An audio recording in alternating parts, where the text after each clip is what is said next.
অহংকার এমন একটি রোগ, যেই রোগটার জাতি, ধর্ম, বর্ণ, হানাফি, মালিকি, শাফি, হাম্বলি, আহলে হাদিস কোনো কিছু মানে না। যেই রোগটা সবার ভিতরেই আমাদের কম বেশি বিরাজ করে, তার নাম হলো অহংকার। এটা এমন একটা রোগ, যেই রোগটার কারণে বান্দার নেকামলগুলো অন্যের অ্যাকাউন্টে জমা হতে থাকে। নাউজুবিল্লাহ। কষ্টার্জিত নেকি, ইবাদত বন্দেগী অন্য মানুষকে নিজের ইচ্ছায় দিয়ে দেওয়ার নাম হলো অহংকার করা।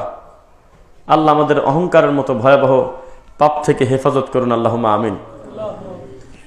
যেই লোক 5 ওয়াক্ত নামাজ পড়ে, রমাদান মাসে সিয়াম পালন করে, 2.5% টাকার যাকাত দিয়ে দেয়, ওসর আদায় করে সঠিকভাবে, সামর্থ্যবান হয়েছে, হজ করেছে, এমন একটা মানুষ সহজে কিন্তু সুদ খেতে চায় না।